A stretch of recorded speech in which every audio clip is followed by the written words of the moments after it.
ಚೊಳೆ ಆಗ್ತಾ ಇದೆ, ಇದನ್ನ ಟವಲ್ ಹೊತ್ಕೊಂಡ್ ಕುಂತಿದ್ದೀನಿ ಇಲ್ಲಿ ಬಾಗ್ಲಾಗೆ. ಚಳಿ ಆದ್ರೆ ಪಂಚೋಳಿ ಕೈ ಇಕ್ಕಳೋ. ಇದು ಪಂಚ ಪ್ಯಾಂಟ್ ಪಂಚೋಳಿ ಕೈ ಇಕ್ಕಳ.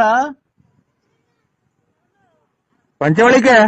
ಹಾ ನೀನು ಸ್ವಾಮಿನ ನೀನು? ಹ್ಞೂ ಕಣ, ಯಾಕೋ? ಅದ್ರೊಳಗೆ ಕೈ ಇಕ್ಕೊಂಡು ಅಲ್ಲ ಇವ್ರೆ ಅಣ್ಣ ಅಲ್ಲ ಇವ್ರೆ ಅಂತಾರ ಸ್ವಾಮಿಗಳೇ. ಸ್ವಾಮಿಗಳೇ, ಸ್ವಾಮಿ ಅನ್ಬೇಕು ಭಕ್ತಿಯಿಂದ. ಸ್ವಾಮಿ ಹಾ ನಿಮ್ಮ ತರ ಹಿಂಗೆಲ್ಲ ಹೇಳ್ಕೊಡೋತಿ ಪಂಚವಳಿ ಕೈ ಕೇಳ್ರಿ, ಆಮೇಲೆ ಇದು ನೀರಾಗಿ ಇದೆಂತದ್ದು ಅದು ಇದು ಕಿತ್ಕೊಡ್ರಿ ಅಂತ ಅನ್ನೋದಕ್ಕೆ ಮತ್ತೆ ಬರ್ಬಾರ್ದ ಟೈಮಾಗ ಮಳೆ ಬರ್ತೈತೆ, ಬರ್ಬಾರ್ದೆಲ್ಲ ಕಾಯಿಲೆ ಬರೋದು. ಈಗ ಹಿಂಗೆಲ್ಲ ನಿಮ್ಮಂತರ ಸ್ವಾಮಿಗಳು ಹೆಚ್ಚಾದ್ಮೇಲೆ ಕೊರೋನಾ, ಆಮೇಲೆ ಇದೆಂತದ್ದು ಇವಾಗ ಅಂತದ್ದು ಆಫ್ರಿಕಾ ಕೊರೋನಾ, 2ನೇ ಶಿಫ್ಟ್ ಕೊರೋನಾ, 3ನೇ ಶಿಫ್ಟ್ ಕೊರೋನಾ ಅಂತಾನ ಬಂದಿರೋದು. ಏನ್ರಿಂದ ಹೇಳಿ ನಿಮ್ಮಂತರ ಎಲ್ಲರಿಗೂ ಕೈ ನಿಮ್ಮಂತರ ಎಲ್ಲರಿಗೂ ಕೈ ಕೊಟ್ಟು ಯಂತ್ರ ಮಂತ್ರ ಮಾಡ್ಕೊಟ್ರದಕ್ಕೆ ಎಂತೆಂತದ್ದು ಕಾಯಿಲೆ ಬರ್ತಾ ಇರೋದು. ನಾನು ಭಕ್ತಿಯಿಂದ ಪೂಜೆ ಮಾಡಿದ್ವಿ ಕಣ